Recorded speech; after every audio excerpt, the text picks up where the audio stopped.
Hello YouTube video watchers, welcome to our YouTube channel. This YouTube video is brought to you by Kangaroo Time. So at Kangaroo Time we do three very specific things. We automate the business, so all your payments, all your billing, clocking in, clocking out, keeping track of time with your teachers, everything to do with the business we automate with our child care management system. We also have a classroom automation platform which gives your teachers nudges and prompts at point of care. So feedings, diaper changes, and the ability to communicate with your parents. We also have a world-class parent engagement platform that hardwires your parents and families into the early education experience. So please check us out and enjoy the video. Thanks everybody. Do that.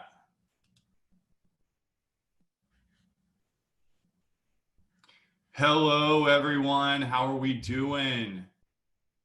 Oh wow, lots of people are coming in. Where's everybody coming in from?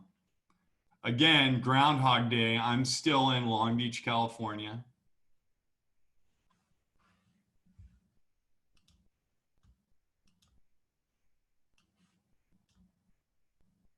Oh, Garland, Texas. I used to live in Garland, near Firewheel Golf Course.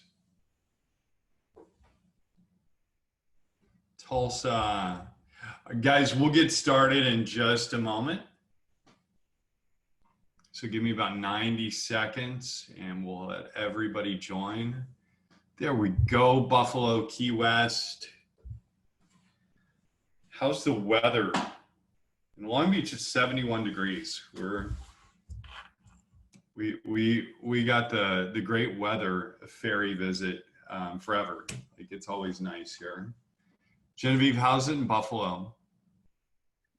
It's beautiful in Buffalo. Well, it's a little overcast right now, but it's very nice and hot. It's the weather I think that we wait for all year. Summer is so glorious. It's so awesome. All right, while you're getting Chanie, how's that going, by the way? Are you sweating bullets? A little bit over here, but we'll get Hani in. Good. Okay. All right. Continue to sweat, perspire. It seems like that's what's going on in Buffalo, anyways. All right, everybody. We'll get started. So my name's Scott Wayman. I'm the CEO and founder of Kangaroo Time. Thank you all for joining this webinar today with Chanie Wilschanski. She's the CEO of School of Excellence. We'll get started here in just a moment with her content, but wanted to share with each of you a little bit of information about Kangaroo Time and what we do. We know a lot of people that are new to the webinars, so I like to acquaint each of you with the company as well. We're a software for childcare centers. Essentially, we are a replacement for platforms like Easy Care or ProCare. We're also a replacement for Tadpoles or Brightwheel. We have a number. We're kind of an all-in-one platform.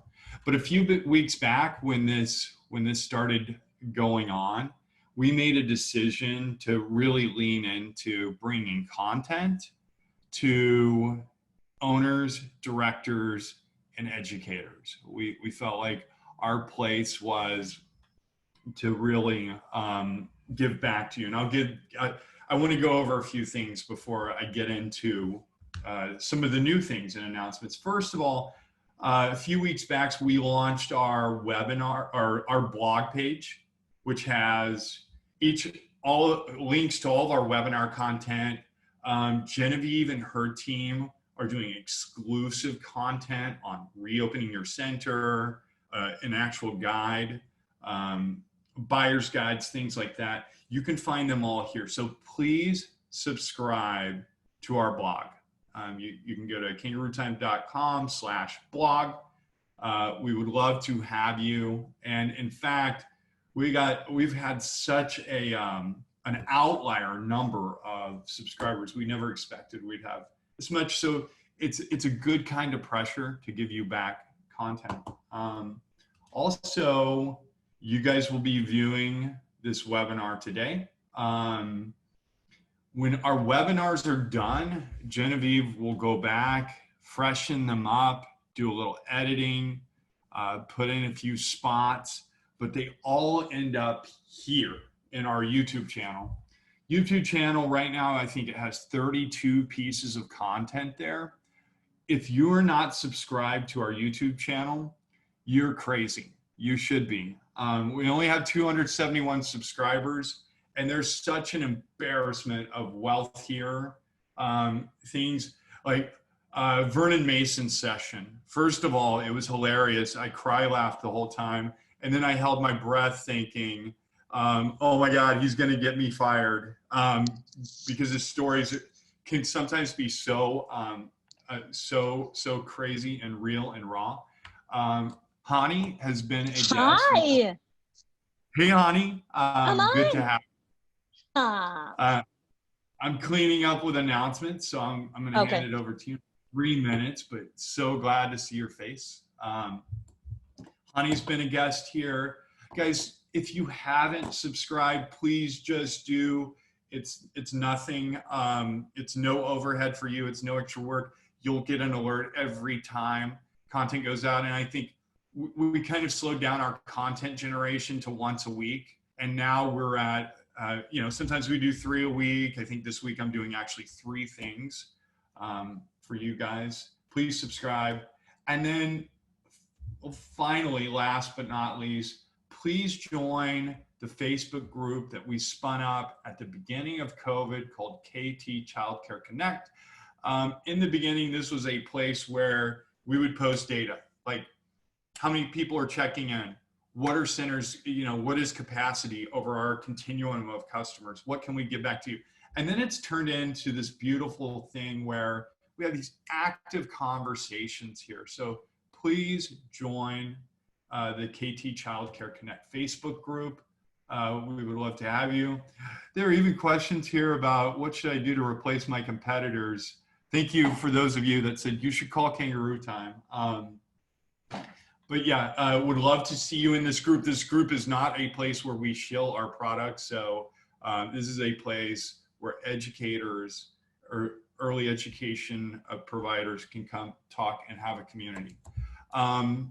So we will be having a webinar tomorrow for any center that is looking for contactless check-in, entry, parent messaging, other ways to prevent the spread of coronavirus at your center. Join us for our webinar with our partner Kesey. So Kangaroo Time, our mobile app for staff and parents, allows you to open doors and check in and check out. So our door-like platform doesn't require you to put in a code. We're going to demo it for you tomorrow and show you the entire continuum of products that we've either just launched or that we've had that are completely contactless. So making your check-in and check-out contactless.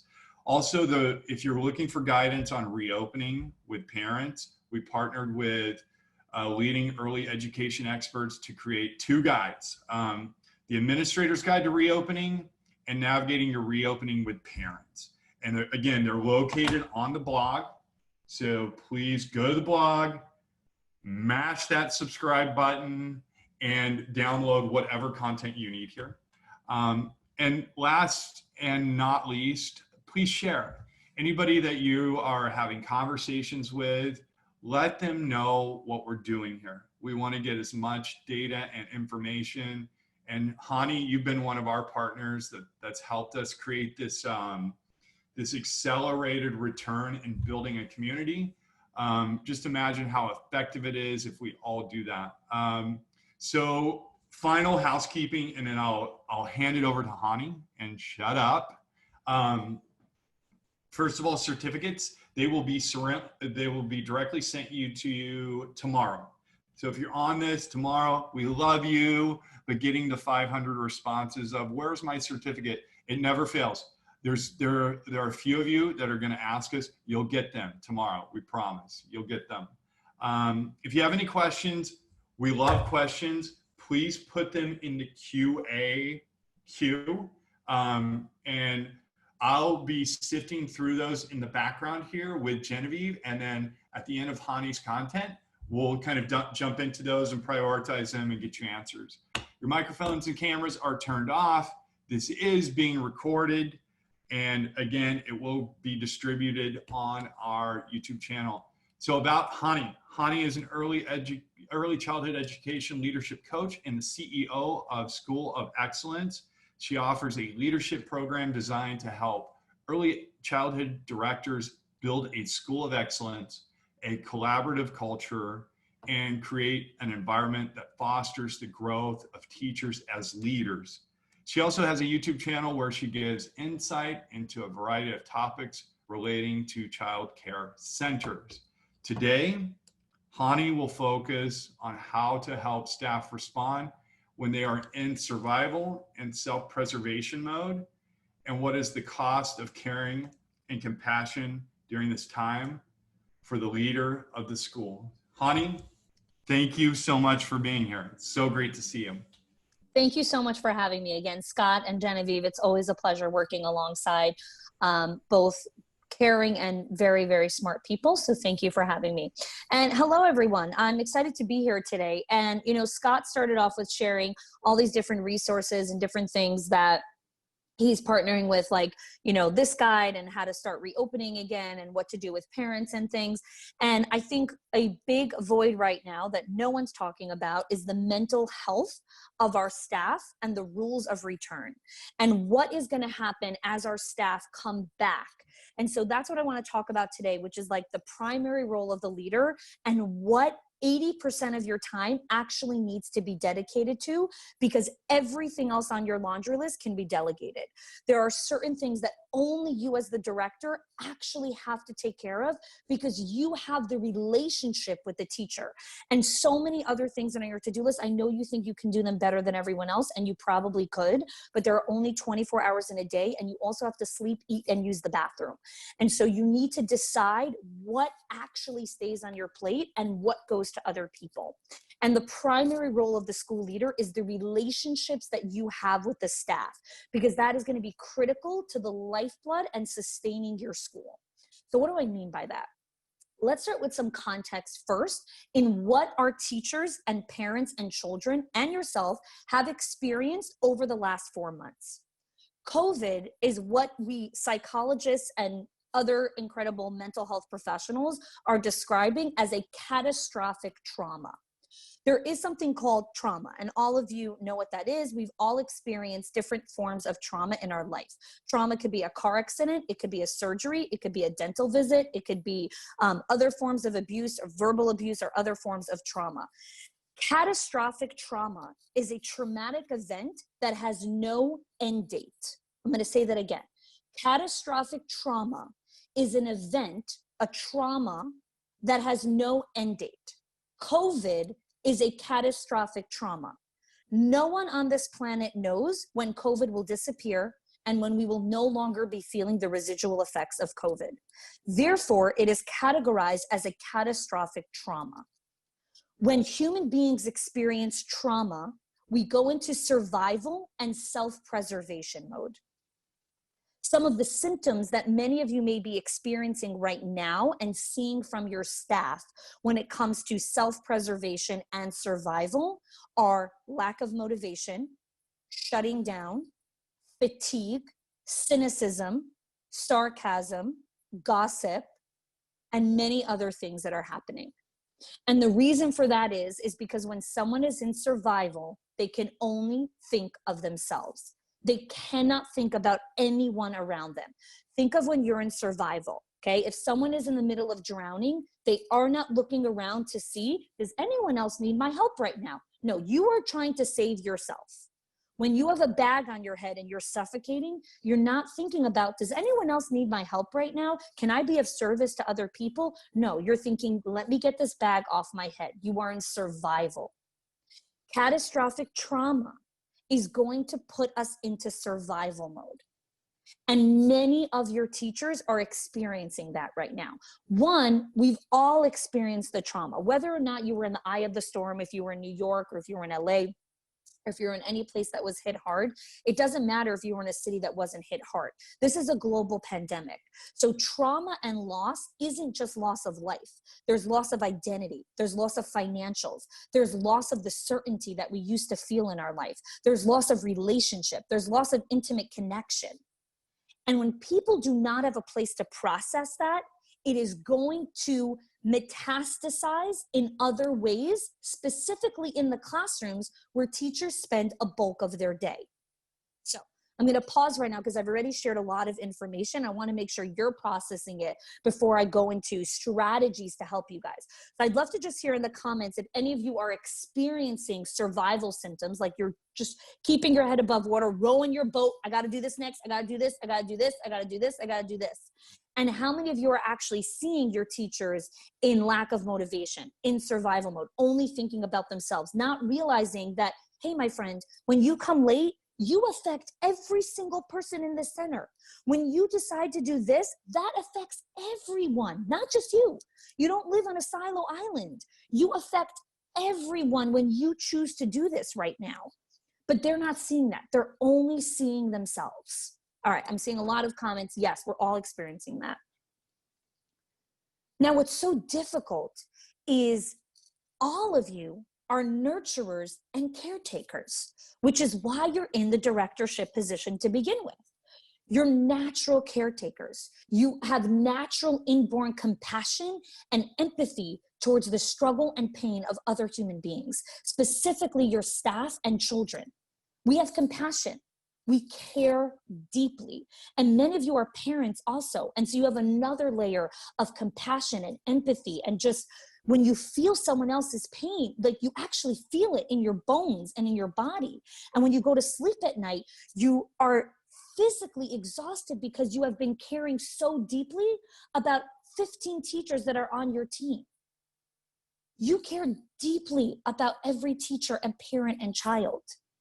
And that compassion is causing a lot of fatigue on us because we're just in this survival. Like, I can't even create boundaries. I just got to answer that text message. I just got to take care of that. I just have to take care of this person right now.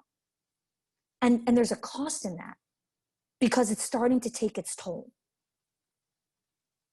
There's a really great quote that I want you all to write down and put this on your desk. The body keeps score and it always wins. The body keeps score and it always wins. Your body is keeping score of every single thing that you have experienced in the last 4 months.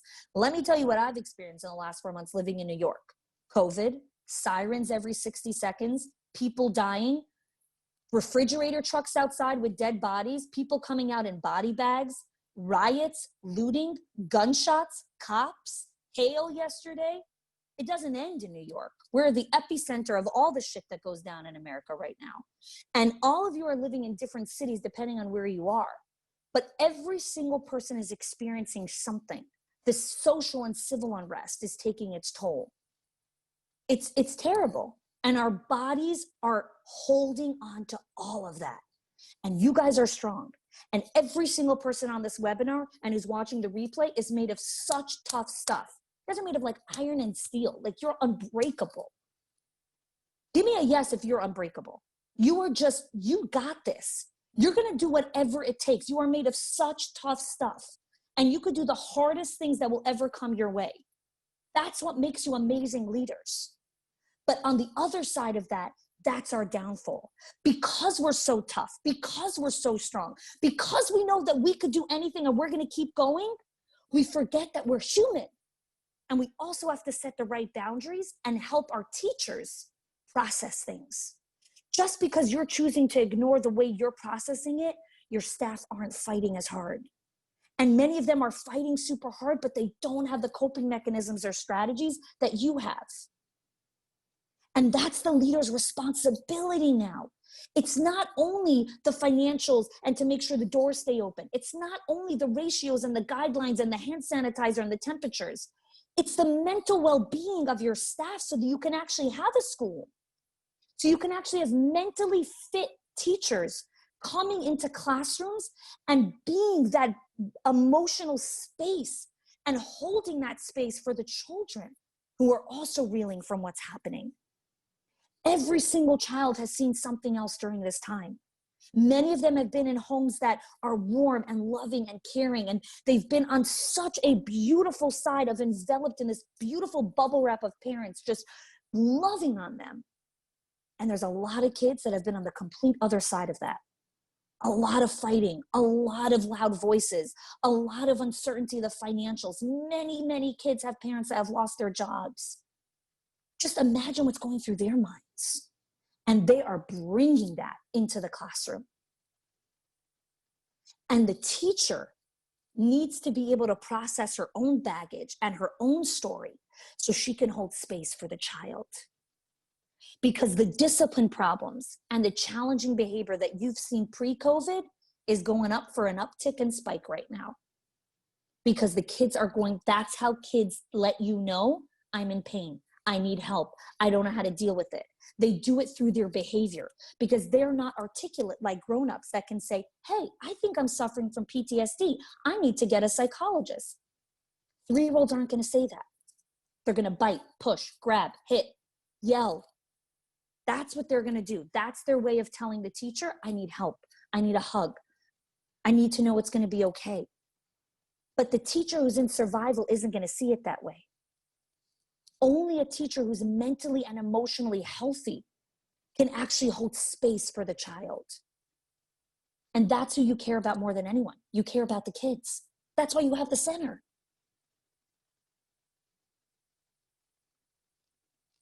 So, how are we as leaders going to take all of this information that we know is happening around us and really break this down in a way that's like, okay, I got this. I know I'm strong. I know I'm made of tough stuff. And this is manageable. I'm going to do this. And I'm going to do this in a way where I'm going to create a culture where my staff are going to have a mindset of adaptation.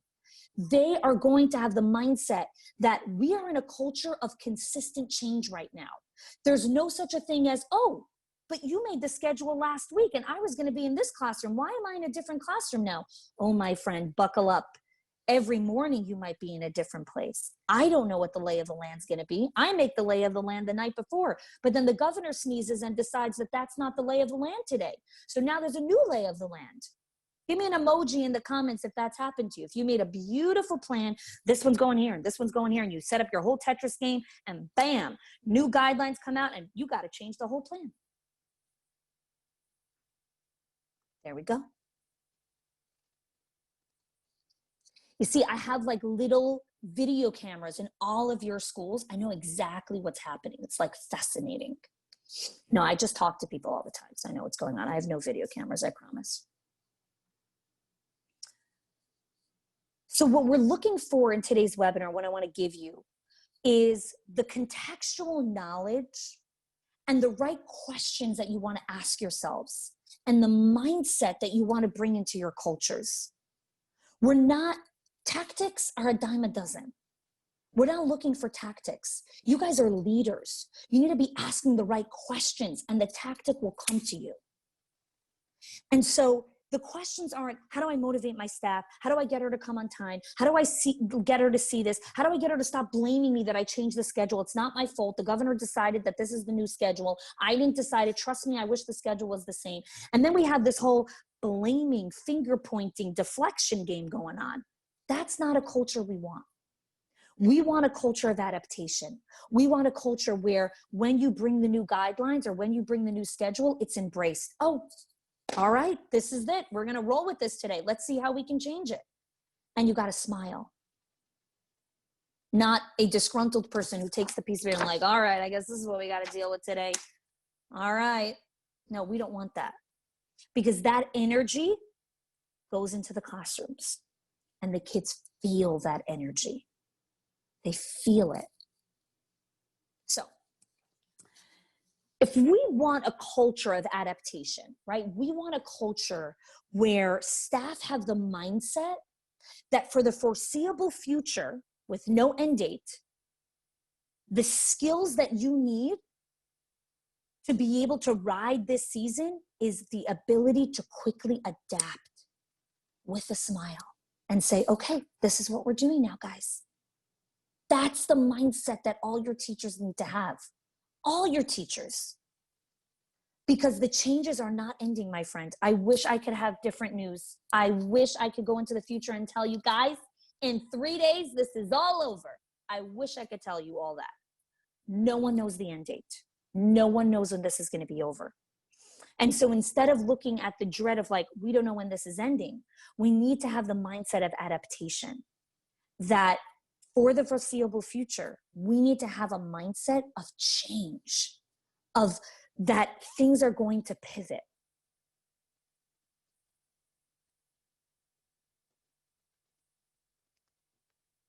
So I want to give you guys some great questions to ask, but I'm just curious to know real quickly in the comments, how many of you are going to be hiring in the next couple weeks, doing some hiring of staff or bringing staff back? How many of you are in that kind of pocket of time right now? Okay. Awesome. Great. I love it. I love how engaged this group is. It's amazing. Okay. All of you have different hiring protocols, right? You have different questions that you ask at the interview. You've got all these different things that you do. COVID has brought new normals into our life. And one of the questions that I really recommend asking on interviews are questions about the teacher's ability to adapt and change. And so here are some great questions to ask. 1, if you're given a schedule in the morning and 30 minutes later, you're given a new schedule and your schedule changes, how would you respond? Ask them that question on an interview. How would you respond if I changed your schedule 30 minutes after I gave it to you? Next question. When something changes in the schedule or something doesn't go your way in the way that you envision the day to happen, what's your go-to response? 1, look who's in charge. 2, shut down. Or 3, start gossiping and talking about it with other people. They have to choose one. Or if they have their own number 4, other. The reason you're asking these questions and you're asking them on the spot and you're not giving to them in advance to prepare is because you want to know the person's thought process. How does their brain get wired, right? There are 400 people over here. Every single one of you have different wiring. And every single one of you have a completely different way of how you respond to change or adaptation, depending on how you were raised and your childhood experiences throughout your life. You're getting grown-ups into your job positions, right? We don't hire kids, we hire grown-ups. And so each of them have had life experiences that have brought them to the table where you're going to be interviewing them. We need to get insight in how they respond to change, because that's a critical part of having the job right now in childcare. It's a vital skill. So just like one of the vital skills in childcare for a lead teacher might be the ability to create a lesson plan or a curriculum, or the ability to write a newsletter, or whatever your critical skills are. This is one of the critical skills for both lead teacher, assistant teacher, co-teacher, however you set up your teaching system.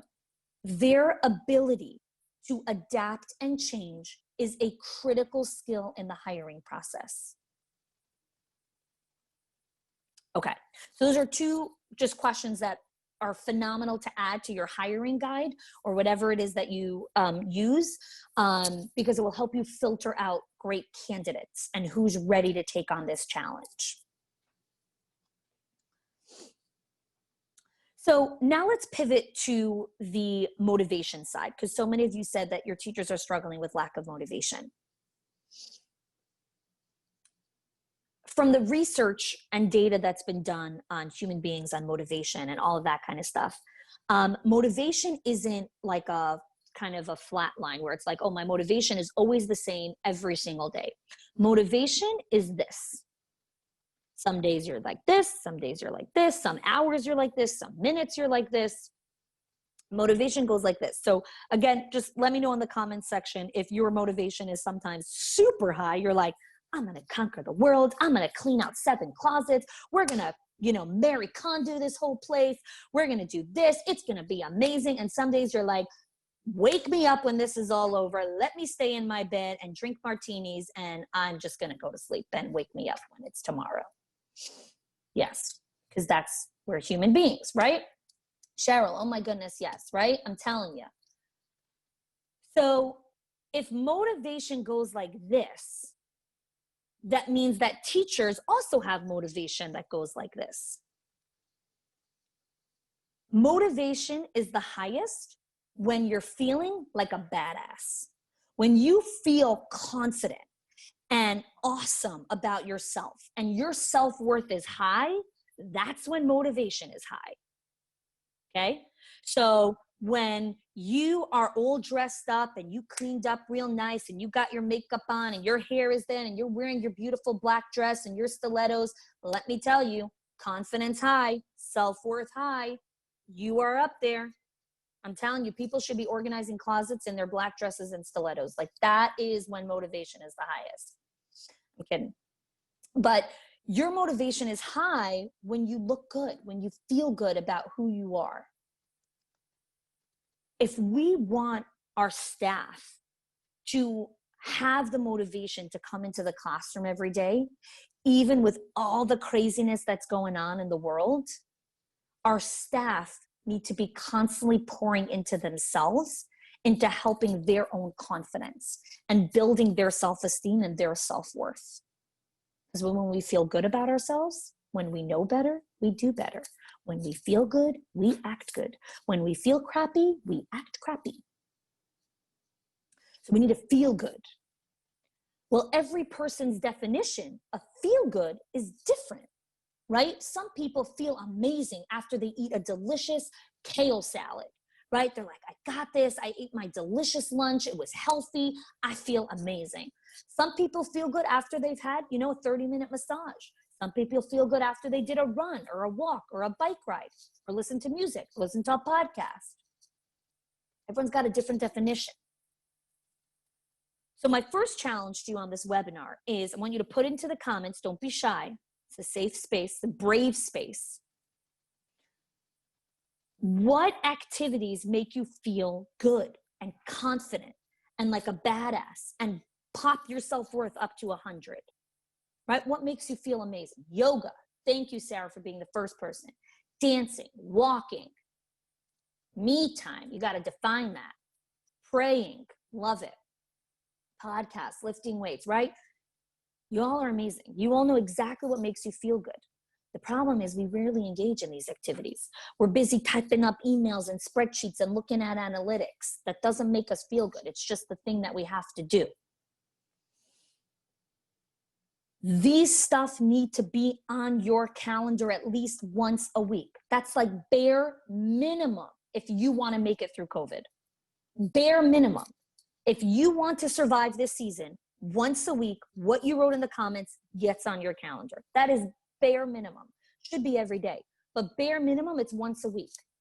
Because the body keeps score and it always wins. And if you're not doing activities that lift you up and make you feel good and bump up your motivation and self-worth, you will not survive this. You will burn out.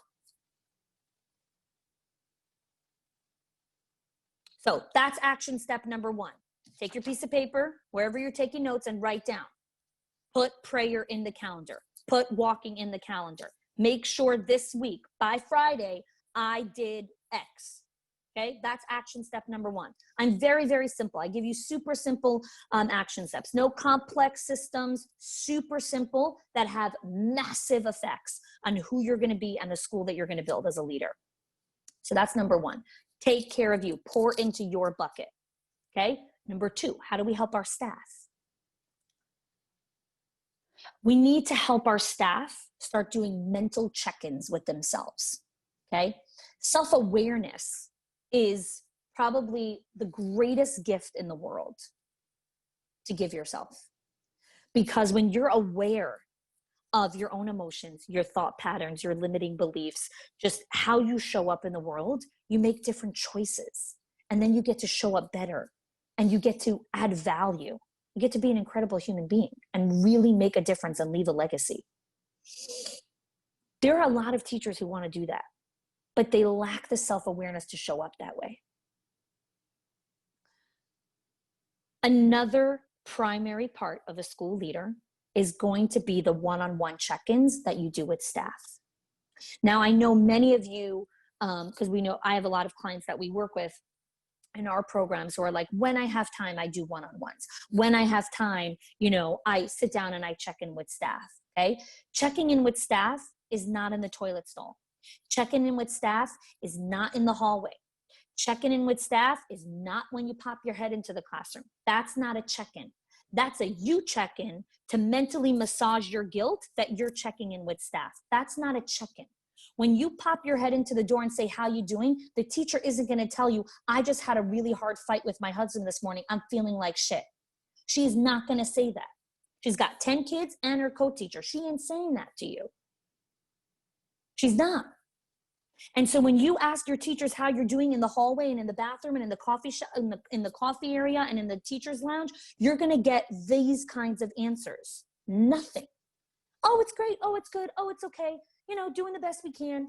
Doing the best we can. We're doing good. We're doing the best we can. That's the answer you're going to get every single time. You need to really check in with staff because they're holding stuff here. Hard stuff. I'm on the phone with teachers. I'm on the phone with owners and directors every single day. Do you know that in the last 90 days, there have been 5 attempted teacher suicides that I know of personally? 5 teachers. That's terrifying as a school leader to know that. I've been on the phone with these leaders who are crying to me. They're like, oh my God, I cannot believe this just happened in my school with my teacher. She's such an amazing person. I'm like, it doesn't make her a bad person because of what she did. She's hurting inside. So how are we actually going to do this? We have a responsibility as leaders. We got to be there for our teachers, right? Going back to the beginning, catastrophic trauma. If we want to make sure that our children that are in our building aren't going to have the residual effects of secondhand trauma of COVID, we can change that. We can be part of that responsibility. You all can do tough stuff. You all said that in the beginning. Here's how you're going to do it. You're going to go walking. You're going to pray. You're going to get massages and take care of yourself. And you're going to do one-on-ones with teachers. It's that simple and that hard. It's that simple and that hard. What are you going to ask teachers when you meet with them one-on-one? Here's what a one-on-one is. It's in your office, in a closed door, with your phone on vibrate or off, with your computer screen shut down. And you're listening. You are listening to the teacher. You are giving her 15 minutes of your mental and emotional time to listen to her. When you listen to someone, your phone is off. When you listen to someone, you don't take the buzzer that comes in. Miss Amy wants to talk to you. No. The buzzer doesn't come in during a one-on-one. You tell the administrative person, I'm meeting with a teacher one-on-one. Please don't buzz me. People can learn that. They're grown-ups. I got 4 kids right now in my house. No one knocked on the door, right? Because I told them, and my husband's also there, right? So there's a grown-up supervising. All the people in your building are grown-ups. None of the kids knock on the door and bother you. It's all the grown-ups. Tell the grown-ups, I'm meeting with a teacher right now. Please do not disturb. And here are the questions you want to ask the teacher. How are you doing? How are things going at home? If the teacher's a mom, tell me a little bit about your morning routine. How's it been going with getting the kids out the door? I know there's been so many changes for all the children. How's it going for you? Do you have the help that you need in the morning? Is there anything I could do to help you? What does your bedtime routine look like? Do you have any time at the end of the day for yourself after you put the kids to sleep? Do you have any alone time? Ask them those questions. Hear from them. A teacher who has no time for herself is giving from an empty bucket. Giving from an empty bucket is like vile. It's poison because there's nothing productive and compassionate to give. You want your teachers to be giving the best of themselves. The only way they could give the best of themselves is if they're pouring into their buckets. And they forget to do that, just like you do. So you need to remind them, right? I'm reminding you. And I have clients who I remind every single day. Did you go walking? Did you listen to a podcast? Did you pray today? Did you do this? You need to do that. Because when you don't, you collapse, you break, you fall apart. Remember to do these things. Because these are the things that you decided help you feel your best. Okay? Another question we want to ask teachers during one-on-ones. What's on your schedule for self-care this week? It's Tuesday. What are you doing for yourself this week? How are you taking care of yourself? I know that you're doing a 6-hour shift at school or an 8-hour shift or whatever their shift is. How are you taking care of yourself this week? What are you doing for you? Some of them might look at you like, what? There's something called self-care? I'm supposed to find time for myself? Yes. And I want to be part of helping you do that. So let me know in the comments before I continue. How many of you, scale of 1 to 10, feel confident and comfortable to have these types of conversations with your staff? Awesome, Ginger. I love that name, Ginger. Good stuff. Amazing. All right, we've got some super confident, amazing school leaders on this call.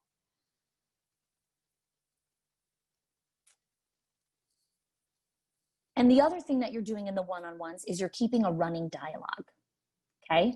So either you're gonna do that in a notebook. One of the things that I recommend our clients doing is purchasing something called a Rocket Book. A Rocket Book is a notebook that has digital options that you could like take a picture of the notes that you take and it uploads directly into a Google Drive. It's very fancy. But you can also just do pen and paper, whatever works for you. Don't get caught up on the technicalities. Just take running notes so that the next time you have a conversation with them, you want to see, are they struggling with the same thing again? Are they still struggling with that? Because if they are, we need to make another recommendation. We need to help them, right?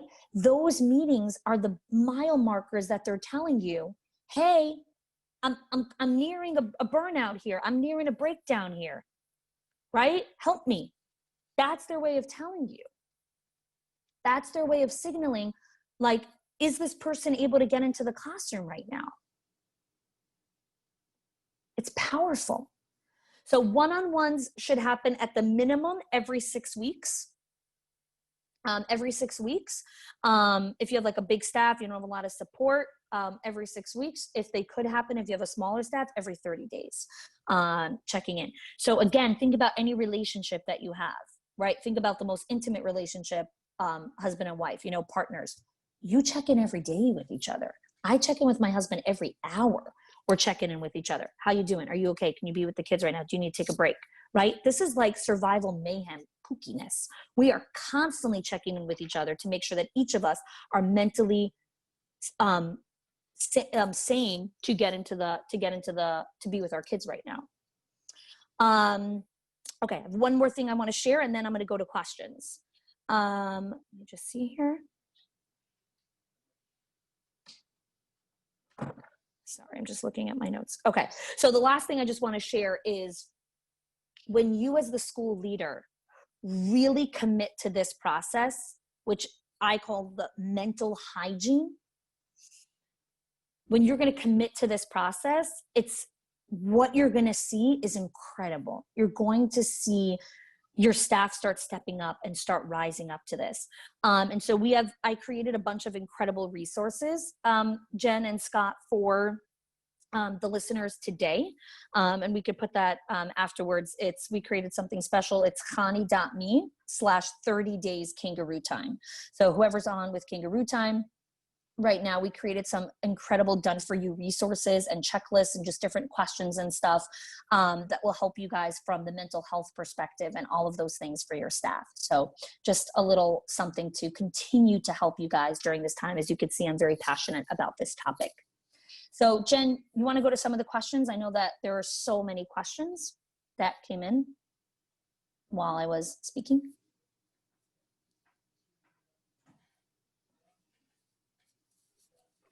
Let me see. So Scott, if you could just put into the comments, I don't know if I could do a chanie.me/30 days kangaroo time. So whoever wants to get those stuff, they're welcome to. So, Hani, Nanette says, when would we do the Zoom check-ins? Teachers are exhausted after working all day with the new regulations. It's so tricky to figure this part out. Yeah. So everyone's going to have to figure out in their state what the regulations are. Some people are able to have 2 people in a room and you could still meet one-on-one. Some people cannot do that. It's more about when there's a will, there's a way. So just like we're figuring out all the ratios and we're figuring out how to sanitize everything and we're figuring out everything, this is such a critical part of sustaining the school. And so it's not a matter of, can I figure this out? It's, I must figure this out and I'm going to figure it out. So I can't go personally and explain it with you because I don't know where you live or what the regulations are, what state you're in or how many teachers you have and how much support you have. There's so many variables. Maybe I could do some follow-ups in the Facebook group, but yeah, it's more about committing to the fact that we have to do it. And somebody else, how often should you have those conversations? Sure. So once every 6 weeks at minimum, specifically during this time. And if you have the support and the time, once every 30 days. Again, this isn't an hour conversation. It's 20 minutes. And I want you to think about it as the lifeblood of your school. So just like you make the time to review lesson plans and see their curriculum and make time for this has to be part of the agenda. Because a teacher that is going with unprocessed trauma is going to contaminate the classroom. The body keeps score and it always wins. So you are going to see teachers being short with kids, griping, not having the right tools. Like those are the symptoms of unprocessed trauma. And Hani, do you still recommend 30 days, even considering if you know you have a staff member who is like experiencing trauma right now, do you still think 30 days is the right cadence? You're saying after you've already had a conversation? Like in what context are you saying? Yeah, I think the question is that considering if you know that the staff member is having trauma, so maybe you've had a conversation with them, do you still think it's checking in with them 30 days or should you do it like shorter intervals? So again, it always depends. So if the teacher has opened up to you and shared some, pretty hard stuff that she's really struggling mentally, that's where you'll want to make a recommendation. Like, I think that we've gone beyond the scope of how I can help you right now. I'd love to make a recommendation to a mental health professional. Would you like me to recommend someone to you? Do you know someone? Is there any way that I can help you? Do you have insurance? Like, be there to guide her through the process if she's never spoken with a mental health professional before, or if it's not at that place yet, maybe it's just about, she's just struggling right now with like getting the kids out the door or whatever it is. Yeah, a text message check-in, or, that's where a quick pop-in after you've had the intimate conversation and you see them in the hallway. It's like, hey, I just wanted to follow up on, that thing. How's it going? Or is this more of a lengthy conversation, right? That's where a quick pop-in can go in after you've already had the longer conversation. So again, it depends.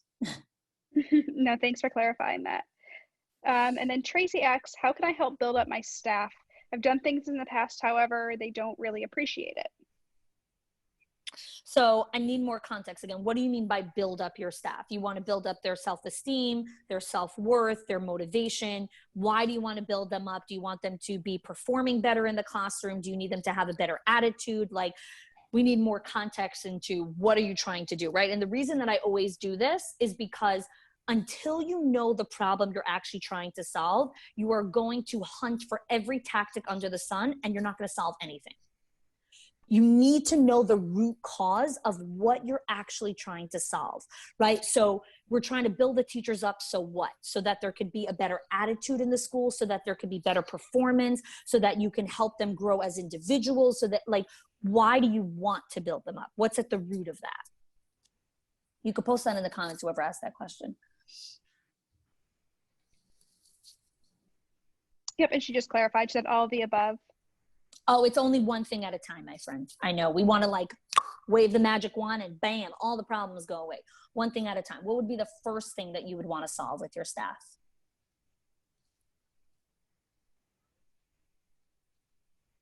So just like we don't, go on keto and also do this and also clean our house and also get married and also have a child all in the same week, right? Because that's crazy.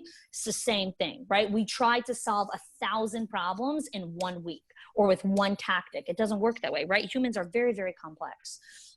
So if you want to do a change in attitude, it's a change in perspective first, right? So we start with the mindset piece. So that's where you're bringing your staff together and you're saying, listen, guys, we have all experienced a catastrophic trauma.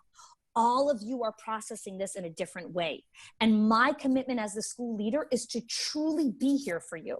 And that means that I need to show up in 37 different ways because there are 37 of you and each one of you needs something else from me. And here's what I vow to do for you. I am going to do consistent one-on-one meetings to check in with you personally so I can be the best leader for you guys because I have a responsibility to give you the tools that you need to be the best teachers for the children. And that's my commitment. When you show up like that, they're going to show up like that.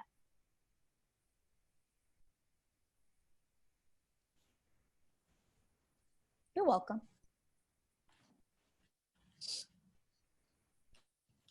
Okay, so another one coming in here from Lisa. How do we help teachers with their struggle of wearing a mask all day and outside? I love this question. I'm about to go live on it actually, but I'll share it here and you can join my live after also.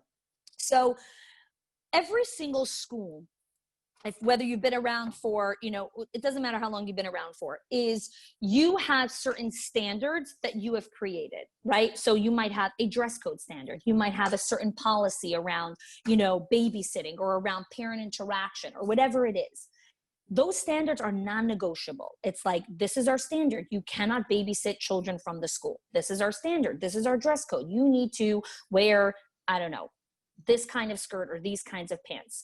And when teachers come in, they sign on that, right? Like you are agreeing that even though you choose to dress differently at home and in Target, when you walk into this school building, this is the dress code that you are ready to abide by. Going into the new season of COVID, we need to do the exact same thing. When teachers come back, they need to read our COVID policy. This is the COVID policy of our school. I know next door they have a different COVID policy, and 3 miles from here in the state of Georgia, they have a different COVID policy, and 7 miles from here in Florida, they have a different COVID policy. Doesn't matter. This is our COVID policy. And our policy is that you need to wear a mask, that you need to do this, that you need to do this. Are you ready to do that? Are you ready to do that? And if you are, great, please sign here that you're ready to agree to do that. If you're not comfortable with that, and I totally understand, that's okay. This might not be the place for you. This is one thing that you're not going to be ready to compromise on. You cannot go into daily battles with teachers around face masks and around their beliefs around what should happen in the world. You cannot do that. It will exhaust the hell out of you. This is the COVID policy. Every teacher needs to agree on it. So when she reaches like, I don't feel comfortable with that. I'm really scared. Or how come we're not doing proper? That's okay. You're allowed to feel uncomfortable about our policy. But if you're choosing to work here, this is our policy. This is what we're choosing to do. And so I need you to agree to it. And if you're uncomfortable with it, we need to have a different conversation if this is the right place for you. I love you dearly. I will write you a beautiful recommendation to any school you want to work in. And I will feel so sorry to lose you as a staff member, but this is the policy.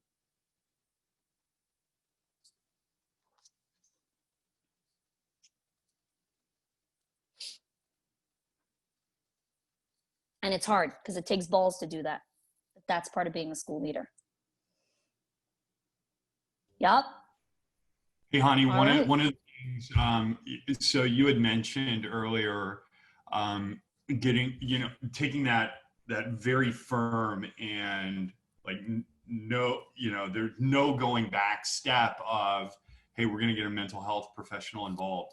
I want to reiterate that is like, I think that should be so within your grasp of tools. Yes.